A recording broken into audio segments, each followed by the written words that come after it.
Hey everyone, Bill Constang, Freedom Wealth TV, and welcome back for episode number 4 about fees in the 401k and is there a better 401k alternative? We've given you 3 spectacular videos already, which I'll include in the description, and this is number 4, which is going to show you a simple side-by-side comparison. I'm going to play a quick 5-minute video from one of my business partners who lays it down beautifully to show you and educate you on the differences. Okay, so if you haven't done so already, you can subscribe, hit that notification bell if you like this type of content. Thumbs up and a positive comment on some future content you'd like for me to cover regarding financial freedom, uh, tax-free strategies, residual income, anything that you'd like to see that's positive. And without any further ado, a simple side-by-side comparison. You decide, okay, where do you think taxes are going to be in the future? Lots of people think that 401ks and IRAs are tax savings plans, right?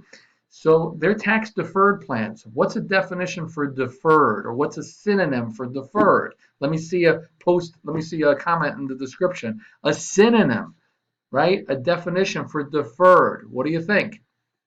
Postpone, delay. Could you imagine if companies, the 401k companies, were promoting their 401k plan and saying that this is a tax postponement plan?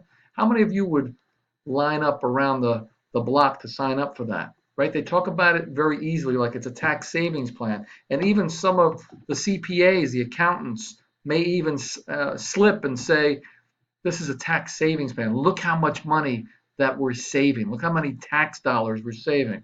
So we're talking about taxes. We're talking about fees. We're going to lay them out. Just a reminder, I'm just going to bring this up here for you. Some of the videos that we covered. I'm going to bring it all the way to the top here. This was the first one, right? And this was, did you know taxes and fees will eat up 50 to 70% of your 401k? Turning that 401k possibly into a 301k or a 201k. And God forbid we have a huge recession along with those taxes and fees. And it could be a 101k. How would that make you feel? Okay, we want to secure our retirement. We work hard for those dollars. We want to put them to work for us in our later years so those dollars can pay us a pension, a salary for the rest of our lives, right? So what does Tony Robbins have to say? Well, CBS this morning and Tony Robbins hidden 401ks. That's a quick 1-minute video. U.S. Department of Labor, yes, you really do pay fees. The United States Department of Labor, a riveting video brought to you by them. Did you know you're charged a fee just to own a 401k? And if you're invested in mutual funds, you have an additional set of fees. And if you leave that job, typically there's another fee on top of that.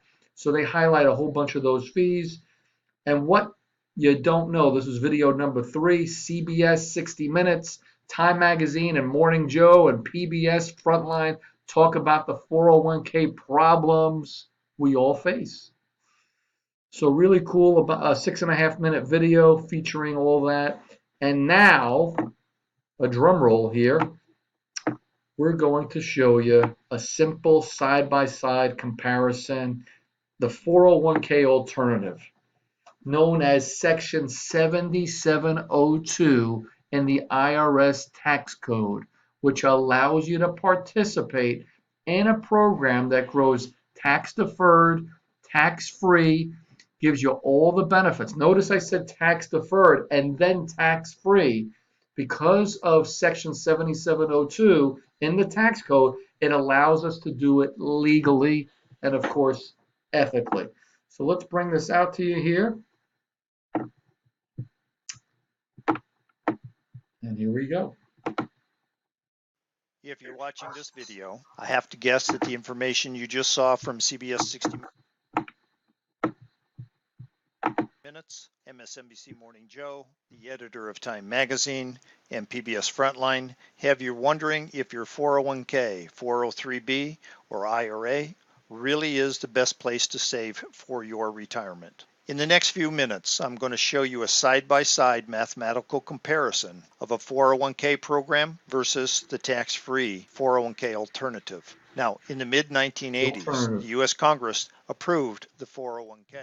What you probably don't know is in the mid-1980s, the U.S. Congress also passed 3 congressional acts called TEFRA, DEFRA, and TAMRA. These are the 3 congressional acts that this tax-free plan were built on.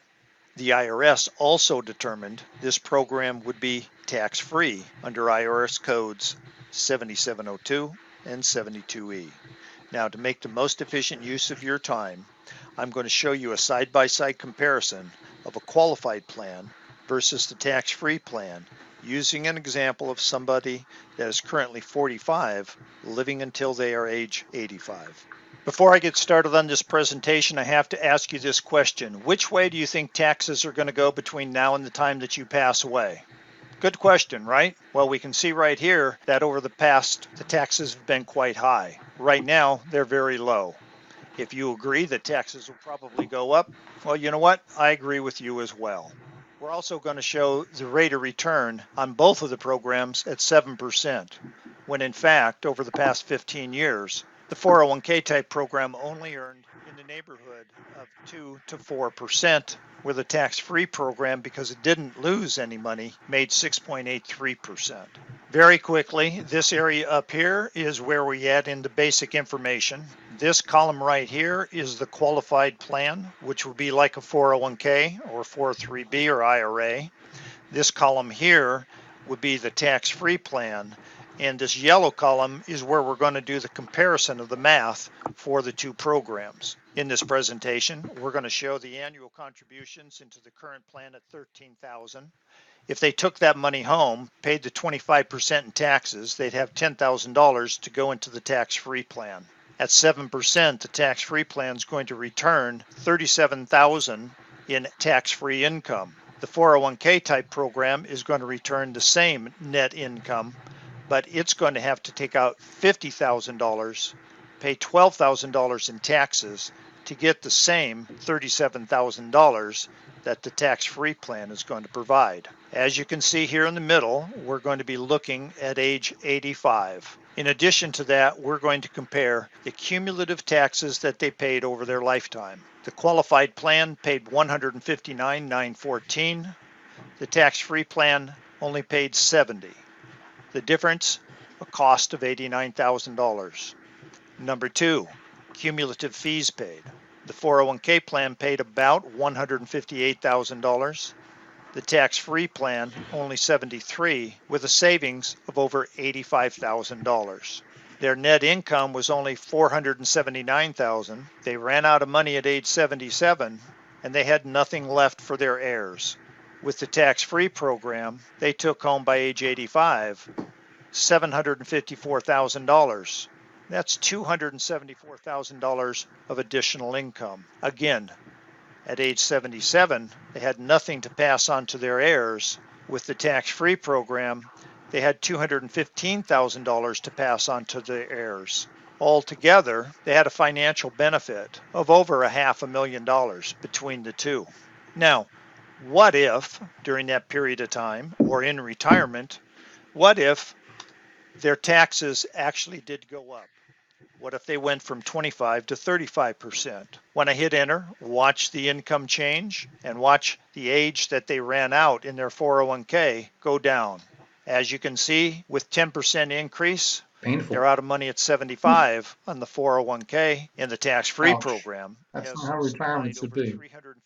$358,000 of additional income plus this death benefit. If in fact the 401k type program did not make 7%, let's just say that the 401k type program made 5%. When I hit enter, that the 401k ran out at 72, and the tax-free program has now provided over $478,000 of additional income plus a death benefit. But there's one more possibility. What if they're not paying 2%? What if their total fees are, say, 3.5%? At 3.5%, they're out of money at age 70.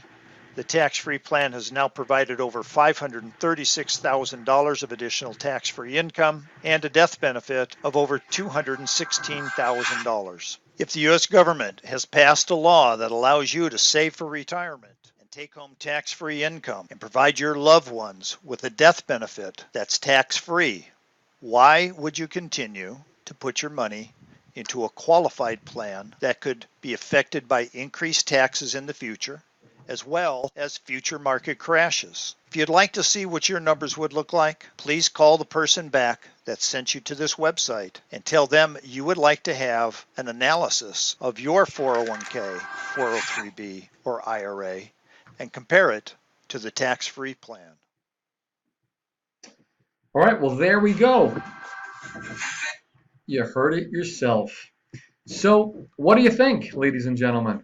What do you think about saving $1 million? Now, what we showed you there was just a very, very common situation. There's lots of people that are watching this video right now, and your numbers may be less. They may be more. They may be a lot more, right? So I just want to give you that opportunity to learn more. This is an educational process. So without any further ado, I'm going to give you the other links so you can see the other videos, retread, watch this fourth video again really carefully. And I think this was very conservative, right? Because the tax law in the United States started in 1913, started at 1%, a high bracket 6%. It went as high as the 90s. It went as high as the 90s. So let me see if I can do this. All right. So when the Great Depression occurred, it went into the mid-20s because people were out of work. But it was like up and down, up and down. I actually wrote an ebook on the subject. And if you'd like to hear more about that or you'd like to read that ebook, it's a very short 10-page ebook. You could email me at info@freedomwealthservices.com and I'll send that to you. Or you could visit the site and you can opt in and see some more of my videos. But at the end of the day, listen, it's your money, it's your life, it's your future. But can you afford to get this wrong, right? So do the numbers, do the comparison. Maybe you didn't agree with all the numbers. Maybe you think income taxes will go down. But think about it. The deductions that you're taking right now, will you have them when you're 65 and 70? Won't the kids be out of the house? Will you still have that mortgage? You're certainly not going to be contributing to a 401k anymore. These are some of the common deductions that people take. What about business owners? Will you still have those business deductions in your 70s? So when you factor in all the things that you're taking off right now on your tax return, will you? And how much income will you need? Now, for most people, when you're not working, you end up spending more money, right? Because you're hanging out, you're traveling, you're going to restaurants. When you're working and you're busy, you tend not to spend so much money. So in my 25 years as I deal with retirees, they are shocked to see how much money they're spending in retirement because they have so much time. So of course, we encourage you to do free activities, working out and swimming and dancing and hiking and all these physical activities, reading. But at the end of the day, people like to travel. They like to take things off their bucket list and see what they can accomplish before they graduate and pass away. So without any further ado, hope you enjoyed the video. This is my sincere thank you and sincere offer to learn more, do something for your family, and also start your kids right. Right? I see too many kids coming in with their 401k. They're at the lowest bracket, deferring way into the future, all the penalties. Start the kids right. We have great kid programs as well. We start, even when they're infants and kids and growing up, we have special scholarships for our clients, very exclusive program. So that's it, my friend. Bill Constantine, Freedom Wealth Services, and this has been an episode on Freedom Wealth TV. We look forward to seeing you next episode. Thumbs up, comment, subscribe, all that good stuff, and we'll see you next time. God bless you and your family. Have a great one.